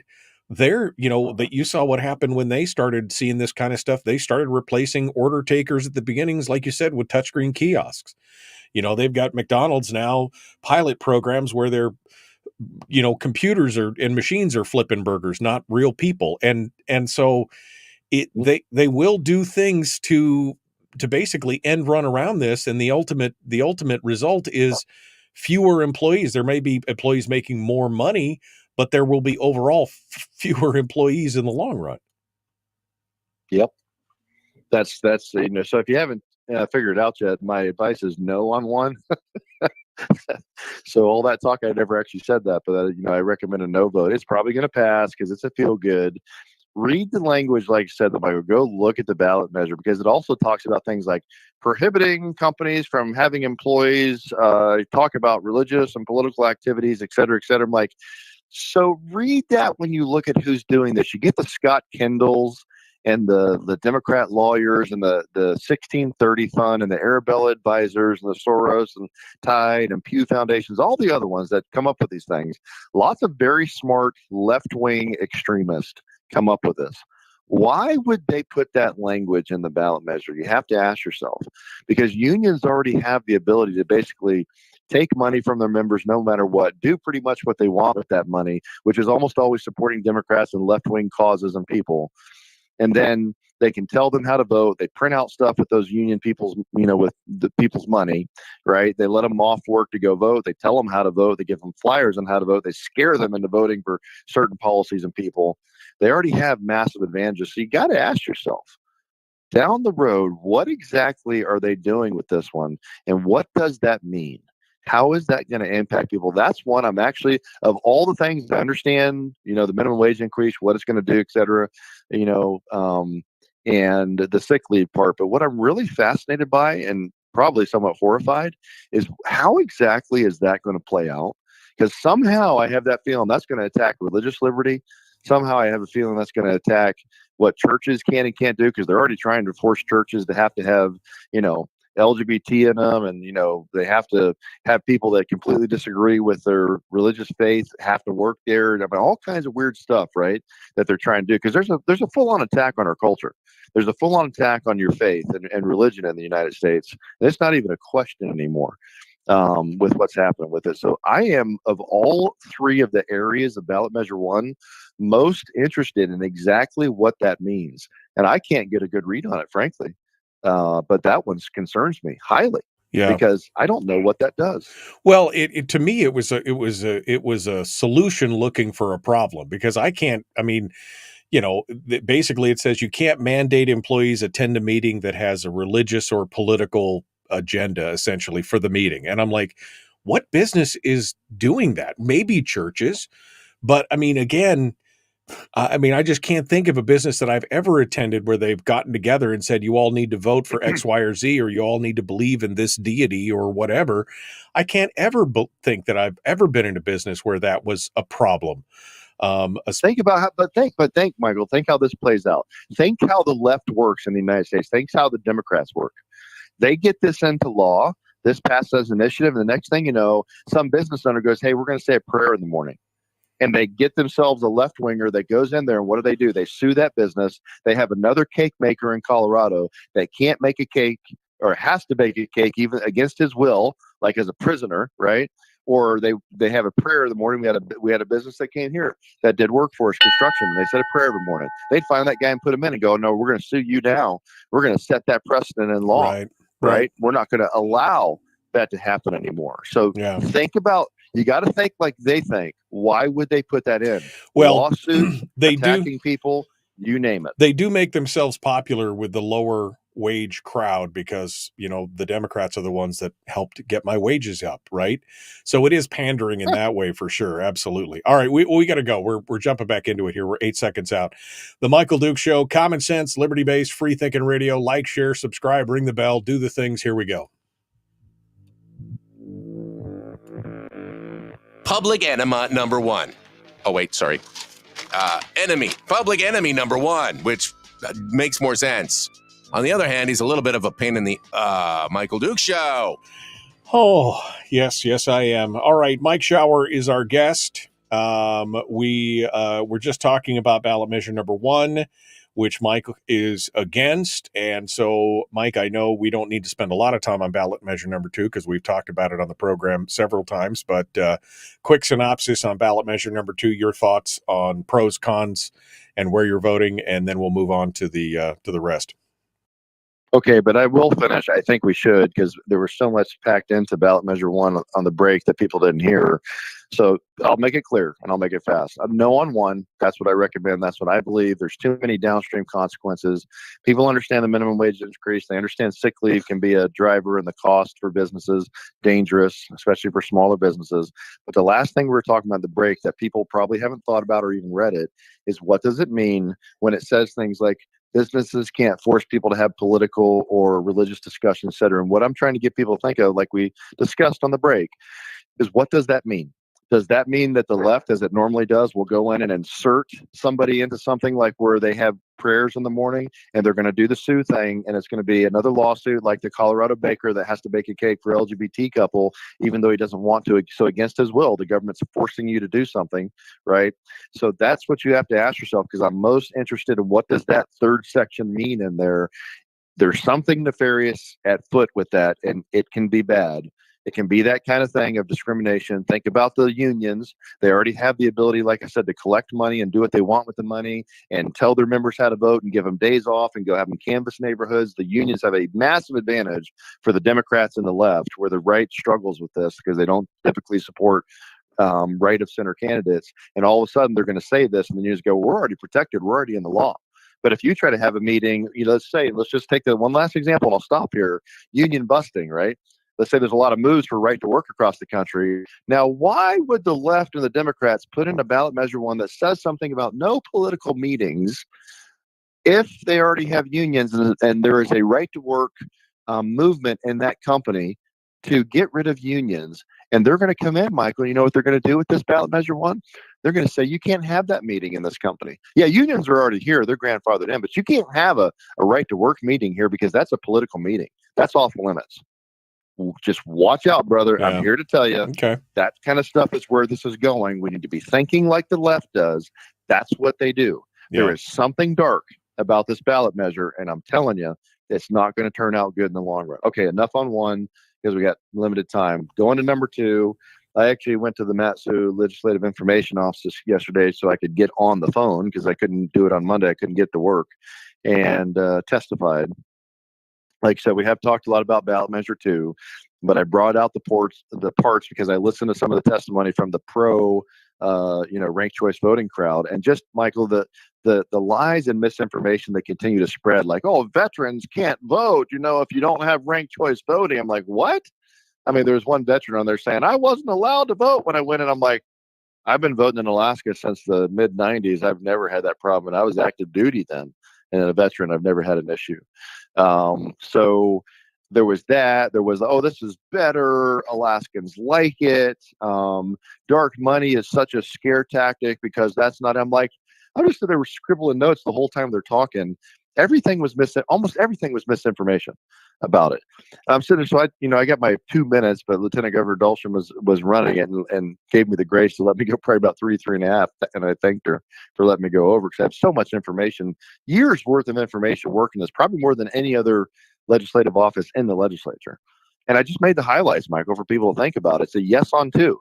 The reasons for me are very simple. At the end of the day, above anything else, 2 primary factors about ranked choice voting in Alaska. Number 1, it's not something we wanted. It was installed again by Scott Kendall, Alaskans for Better Elections, Arabella Advisors, the 1630 Fund, billionaires from down south, lower 48, shoving dark money into Alaska to influence our politics so they could use us as a cheap date. And then turn around and say to the rest of the country, oh, look, ranked choice voting is wonderful. Alaskans use it. They love it. It's fantastic. It works like a champ. No, what it does is it turns a blue state red. They know that because you get those more moderate candidates, which are always going to end up being left of center in Alaska. It's like the independents, right? Oh, I'm independent. I'm undeclared. No, you're not. You're a Democrat. You're funded by the Democrats. You caucus with the Democrats. You vote with the Democrats. You vote like a Democrat. You are a Democrat. You just know if you put a D in front of your name, you have less chance of getting elected because there's twice as many Republicans in Alaska as there are Democrats. And yet, under ranked choice voting, Democrats can get elected, right? How does that work, right? So the first part, Michael, is follow the money. And in that ballot initiative, as you remember 4 years ago, it was dark money, lots of it, that was used to then make Alaskans scared of dark money because they never hardly talked about ranked choice voting. It was all about dark money. Vote for the ballot initiative because it's going to get rid of dark money. The dirty little secret they never told anybody, and I said this yesterday in my spiel, was that they exempted themselves from dark money. They're using dark money from outside of Alaska right now. Those same billionaires and the Arabella Advisors, the 1630 Fund, to convince Alaskans over $7 million last I checked, that they still have in their coffers that they're spending right now to get people to vote for, or I should say against the repeal effort. And they're still using that dark money because they didn't tell you that we're going to get rid of dark money in Alaska. That's how they scared you into voting for ranked choice 4 years ago, but didn't tell you that they were going to keep the dark money for themselves so they can keep bringing the left-wing garbage to this state. So that's number 1 on the broad scale. Yeah. Number 2, it is probably the most elegant voter suppression scheme I have ever seen. Of all the voter suppression schemes you might talk about, the Democrats and the left, Michael, they are sneaky and subversive. This thing subverts the vote and disenfranchises senior citizens, English as a second language speakers, minorities, and less than high school education. Those 4 groups are disenfranchised. Their ballots are exhausted. They give up and stop voting. The data is there. That professor I told you about, the political science professor from Stanford, did the deepest dive I've seen yet on RCV. We had him on our committee multiple times. He briefed us. We went through his report. I have it saved on my phone. Everywhere else, I've spread it, tried to get the word out. That's what his data found right there. That's not me saying it because, I would like to see ranked choice voting gone. That's what the data from across the country, because there's a bunch, there's dozens of municipalities, only on the other state is Maine, but there's dozens of municipalities that use it. And this is where he got his data from. And it shows very clearly that over time, voter turnout goes down. Over time, those 4 groups don't get better. They get worse. They give up. They're frustrated. And they give up on voting. So what you get is a bunch of liberal white elites, Democrats, voting with ranked choice voting and getting their preferred candidate. And then they know. So remember when they write this, Michael, they're sneaky. They know that Republicans will infight and they'll have multiple candidates and they're independent and they're going to want to get up there and fight. And so we'll split the vote.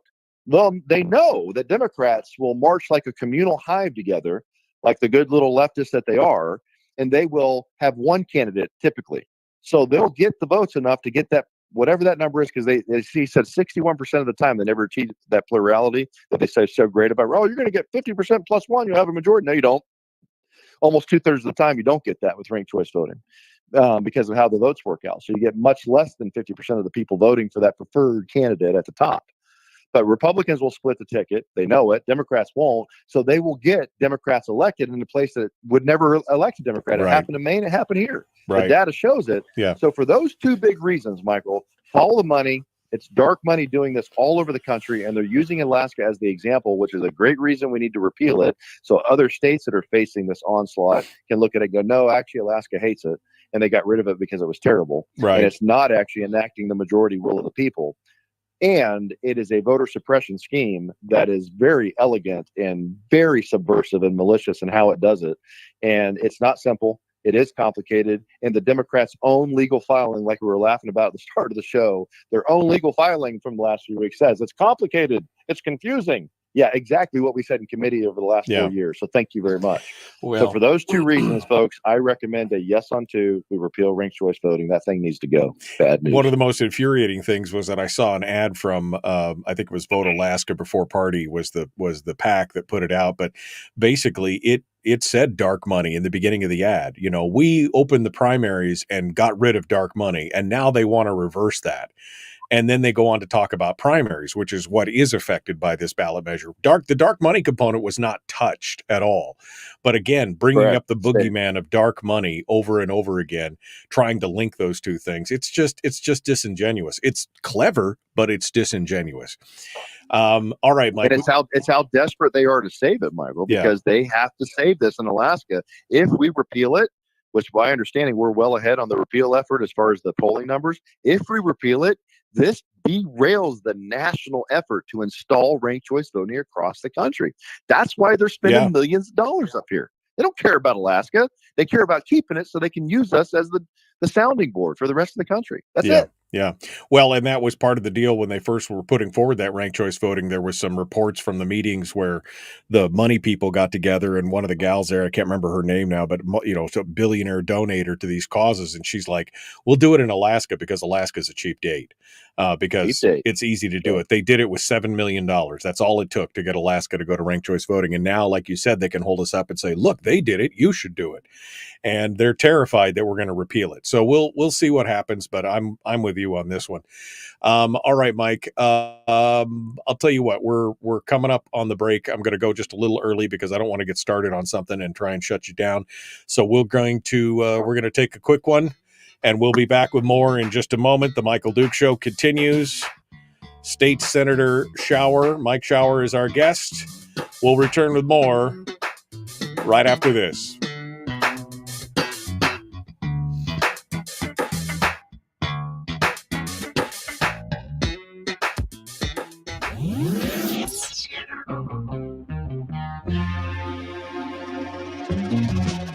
Running on 100% pure beard power. Oh, also some coffee. We dip our beard in coffee. Ha, nice beard. The Michael Duke Show.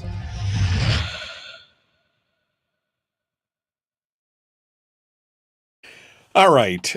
Mike Shower is our guest. We're continuing here this discussion. We're going to talk a little bit about the majority makeups in the House and the Senate. And then whatever else, if we get through that, which might be doubtful, but we'll see if there's something else that Mike wants to talk about on the other side of this. I had several people ask me about all this stuff with the ranked choice voting, and they're like, do you know who this is? Do you know who that is? You know, names like the 520 Project, the Arabella Fund, the 1630 Group, all these different things.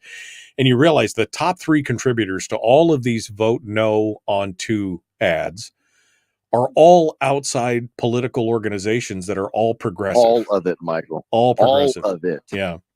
Every bit of it, and almost every dollar is from those organizations, left-wing extreme organizations from the lower 48. There is virtually no money coming from inside Alaska. The only money going to anything regarding ballot measure 1 and 2 is coming from Alaskans inside of Alaska. That's it. Simple. Follow the money. As usual, follow it.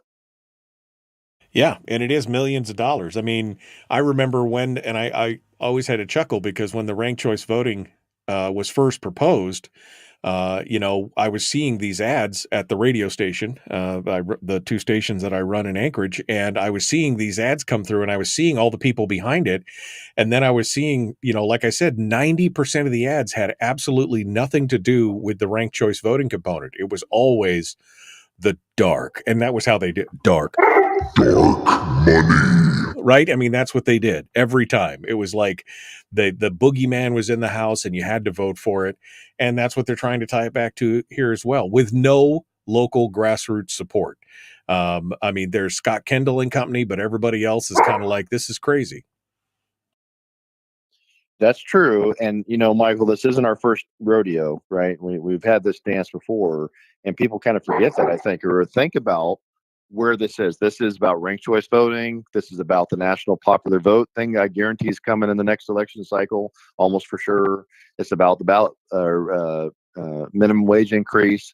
It is about soft on crime, SB 91. Remember years ago, they did the same thing. These are all, everything I'm saying here is money from lower 48 left-wing groups brought up here to do the Alaska thing, the cheap date, and get us to pass something stupid so that they can use it in the rest of the country. The automatic voter registration, the PFD, that was another one. They had multiple things they've done to us over the years up here in Alaska, and people kind of forget that. This is indigenous Alaskans that are out here, and I mean indigenous, not like native Alaskans, but I mean just people that live here, right, from inside the state, are not the ones doing this.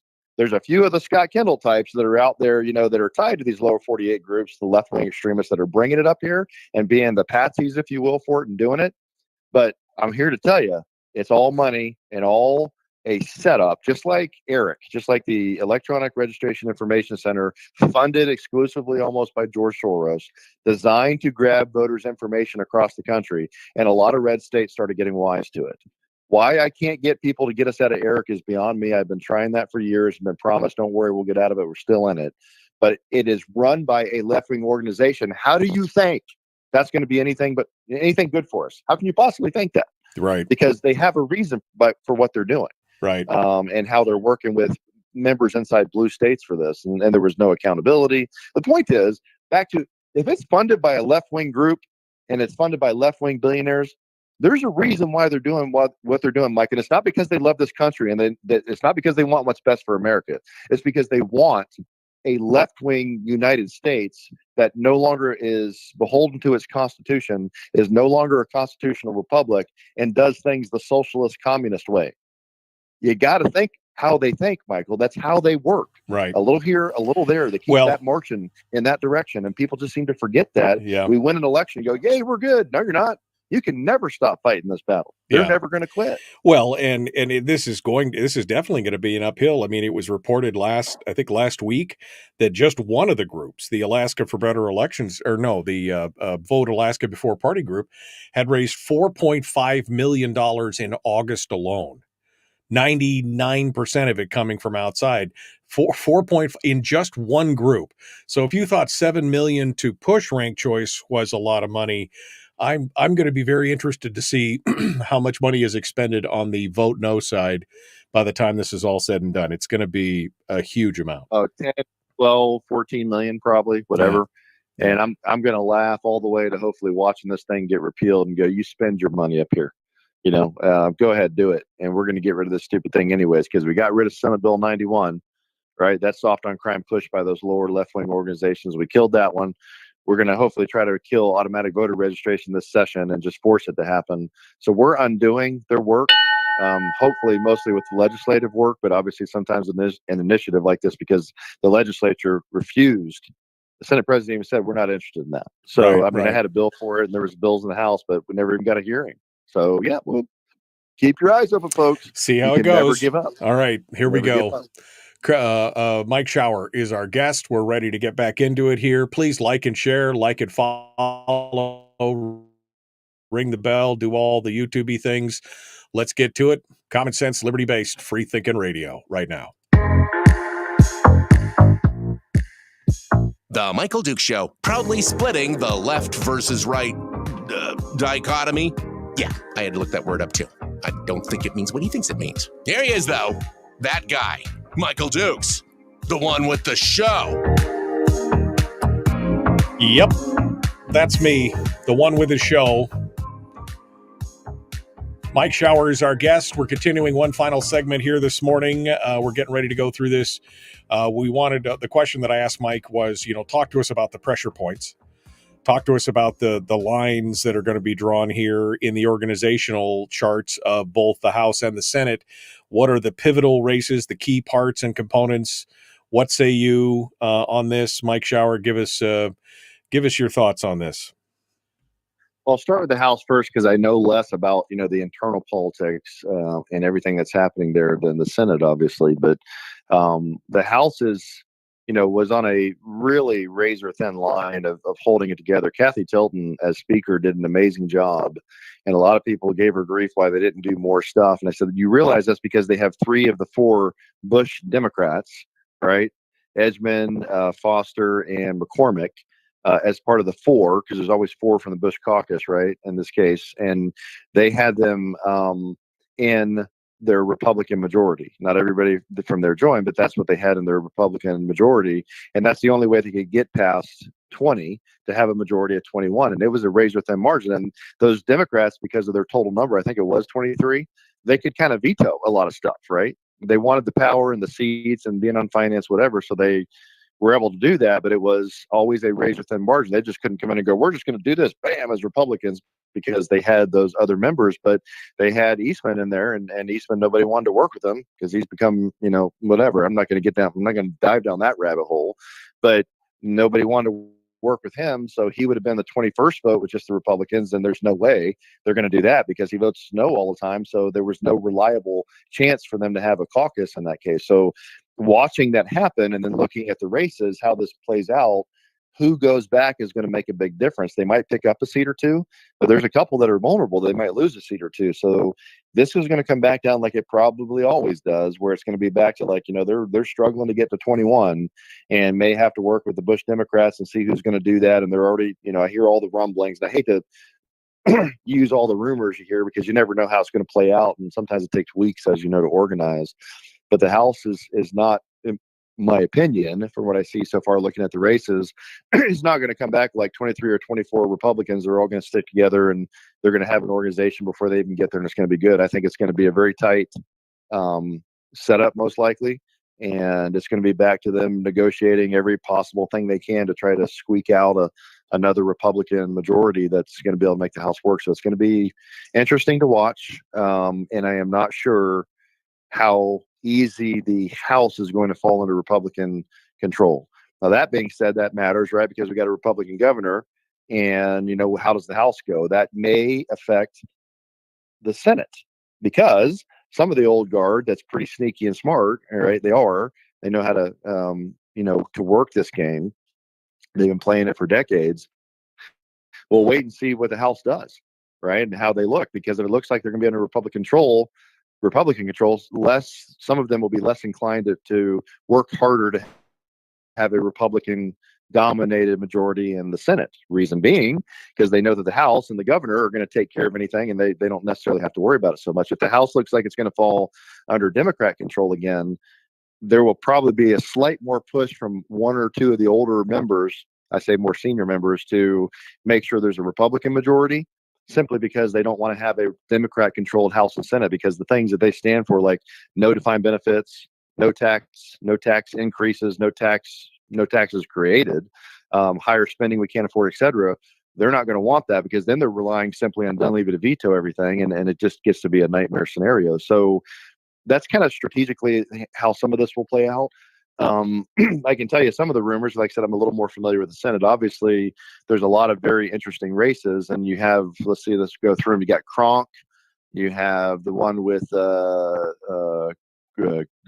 I know I always say his name right, Gerker, and Merrick and East River, and Kronk's against the far left Democrat up in Fairbanks. You got Carpenter and Bjorkman, which are 2 Republicans, both in the legislature now. Just one was a House rep and one was a senator.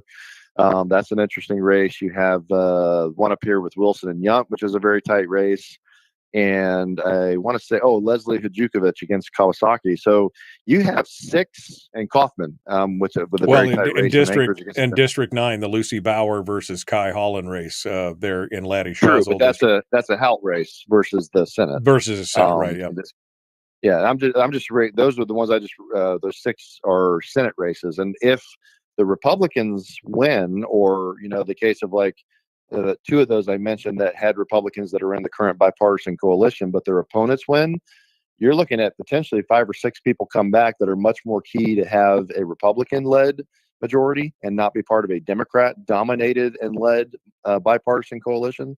And so the dynamics will be significantly different as far as the makeup and how we do that, because you could come back theoretically with 12 Republicans who are more interested in together, and then anything that happened, you'd probably have a lot of those members split and say, there is no way I'm going to be with a whole bunch of Democrats.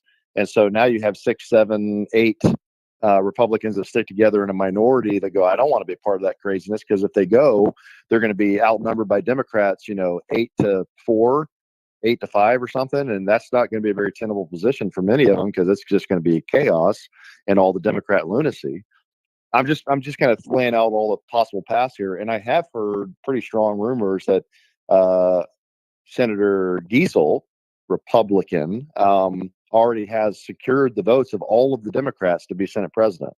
So I don't even know if she's working with Republicans right now. That's just, and I've heard that rumor from multiple sources. Right. So it would seem that Senator Giesel, as a Republican, is already courting all of the Democrat votes to be president, which means you only need a couple of the Republicans to go join her. Now, there's been the Musk caucus before, but can you imagine being, I don't know, I think of like being Bert Stedman. He does not want tax increases. He does not want defined benefits. He does not want to spend more money than we have. He's very key on, the cash flow is what we have. That's kind of his spending cap. I've heard him say it many times. But you got a guy like that that's, pretty fiscally conservative on a lot of the issues, et cetera, when it comes to the budget, because that's where his focus is. And I go, imagine like him with like 2 or 3 others, Republicans, joining like 8 Democrats. There's no way he wants to do that, right? Just based on what the policies are going to be in the spending. So I'm just laying out some of the possible paths I see forward, depending on who decides to do what. But if a lot of the elections go towards newer members coming into the Senate, I don't think you're going to see just a minority of 3 like Hughes, Myers, and myself were shoved into. You're going to see something very different. And right now it was kind of easy for some of them. There was 8 of us and 9 Democrats. So it was kind of tough, even though the Democrats kind of had a majority of the seats in Senate and leadership and all the policy committees for the most part. It was pretty close, so it wasn't like there was just like 3 or 4 Republicans and a whole bunch of Democrats. But the next time around, after November, depending on how the election goes, you could see that. And that's going to be a very different makeup. And like I said, you already have one of the Republicans, courting all of the Democrats to be president. And you've got some of the guys that have been around for a while. There's only a couple of the old ones left. I say old in the sense of how long they've been there. And at least 1 or 2 of those aren't going to be real comfortable being outnumbered significantly in a Democrat-dominated majority. So it will be fascinating to see. There's going to be some decisions we're going to have to make, right? I've stood against the binding caucus, but some of those are dead set on having that. And the decision point might be things like, Michael, are we going to give control to the Democrats, or are we going to agree to vote for the budget? There's going to be things like this. How many people came in, how many new people, who's left, who's willing to sell, and I say sell your soul. That's not the right way to say it, but who's willing to negotiate away certain things to make sure that there is a Republican dominated not your soul, but sell your vote. Essentially is what it is. You're selling your vote ahead of time. But I can see the past of these things already happen. I'm looking at people said, do you want the Democrats to control the Senate, or do you want us to agree to a year-over-year budget, and go, that's the best we're going to do. But that's at least 1 year that can be undone the next year or the next session. But you can't undo the crazy CRT and education increases and everything else you're going to get from a Democrat-dominated Senate. So it's back to, I don't know, Michael. It's just, what decisions do we make with this? Those are some key races for sure. And then you got the House, and I got about 3.5 minutes here, but you got the House as well, which again, you were talking about earlier, that razor thin margin of only 21 with the Bush caucus. There are some choices and there are some chances there for some of those seats to switch, but that's a heavy lift. Yeah, and like I said, because of the Bush caucus and how they vote and stick together on most issues, it's a big block. It would be one thing if we had the supermajority back in the 15 years ago, whatever, when the House had a supermajority of like 27 or 28 Republicans. Oh, easy, right? I mean, you can make that work, no problem. But that's not where they are. To get a majority, most likely, and again, we can't know any of this definitively until after the election is called. Most likely, the Bush caucus is going to hold a lot of power again. They're going to be able to come and say, well, this is what we want for us to come with you in caucus. And the Republicans are going to have to say, okay. And people get mad about it. I'm like, what do you want them to do? Just give up and sit in their corner with their toys of the sandbox and say, fine, we're going to go over here and play with our own toys. While the Democrats, once again, with a few key Republicans, because they will, and I mean, just look at the names of people that are potentially going to get elected or reelected. I mean, Luis Stutz has joined with the Democrats many times. Chuck Kopp, who's running against Craig Johnson, he threw his vote and went in with the Democrats years ago when he was already in the House before as well.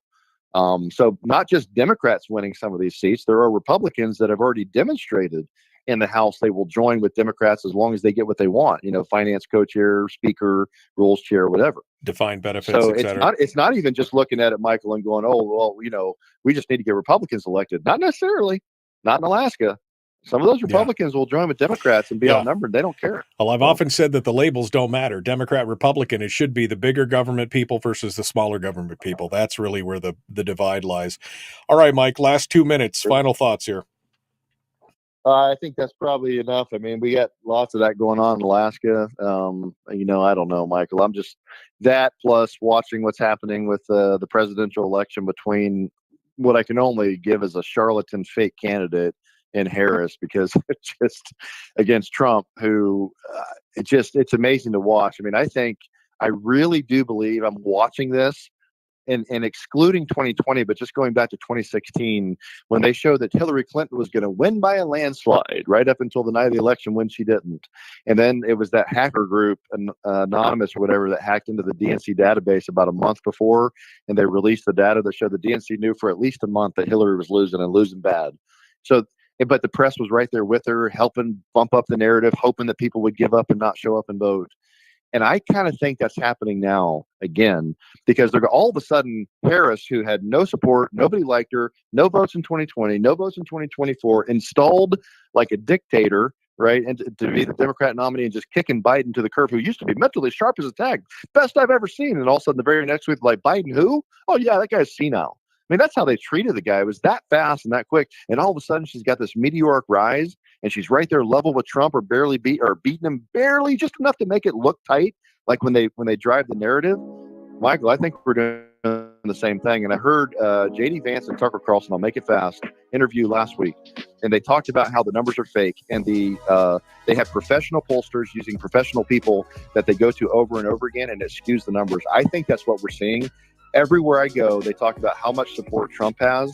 I think the polls are lying to us flat out, and they're trying to manipulate the election by creating the cycle. So we'll see, but I'm watching that, and it is fascinating to see how this plays out. Well, we'll see. We'll see how it goes. Mike Shower, as always, it's good to talk with you. Thanks for coming on board and joining us today. Folks, tomorrow, Dr. Paul Raymond from down on the peninsula is going to come on in hour 1 and talk about the bond issue for the Kenai Lower Peninsula Hospital. We're going to talk about that tomorrow. The Michael Duke Show, Common Sense Radio.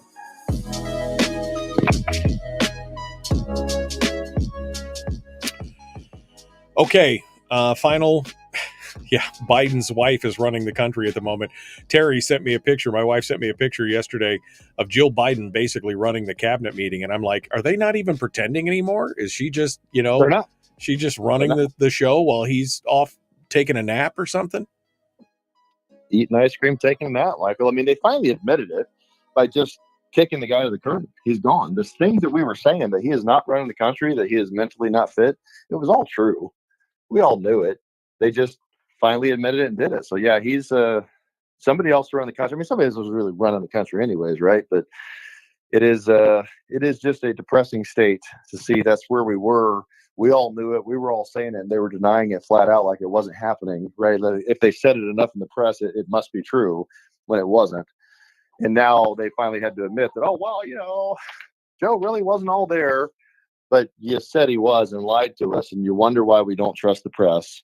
We don't trust our own government. So I don't know, man. We'll see. Like I said, it's I think the polls are not accurate that we're seeing. I think they're trying to drive the narrative and create the narrative that Harris is very popular.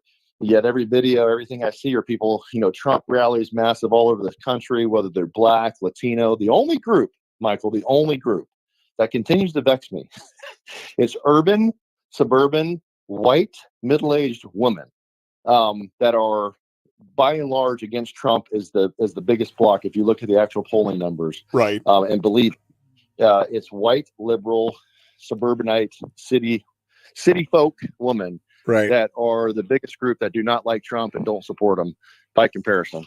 Every other group, including Blacks, Latinos, others that typically wouldn't vote for Republican, we're seeing support for Trump in numbers that no Republican president's ever seen. Yeah, no, he's ahead. He's ahead in a couple states that Biden won.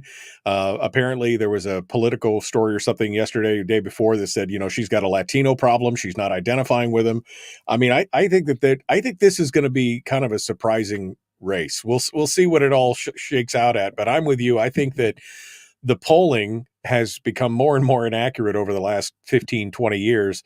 It just almost doesn't matter at some point. I don't know who they're asking the questions to, but I'm not putting my money on anything right now because you just don't know. But it'll be interesting to watch.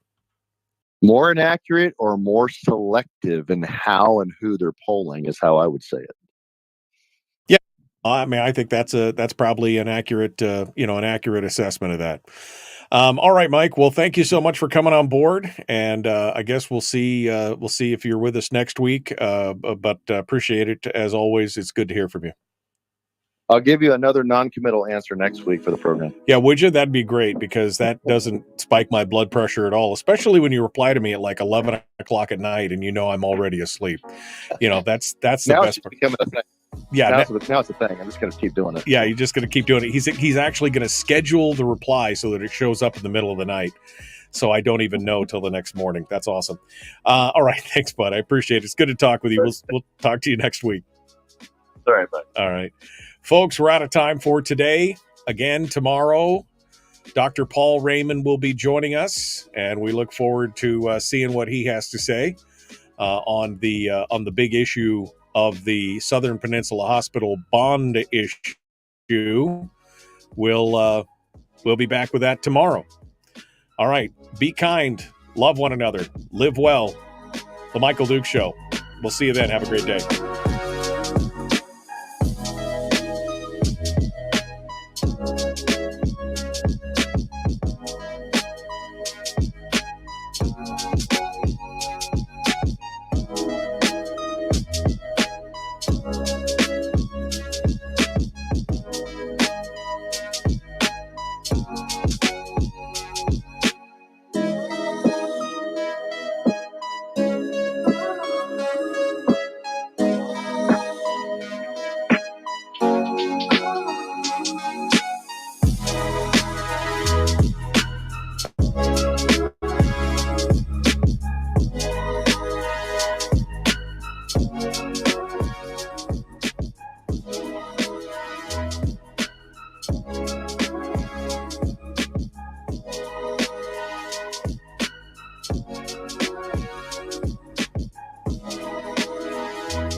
We've shed our terrestrial radio skin, and now we are slimy lizard internet people. It's the Michael Duke Show.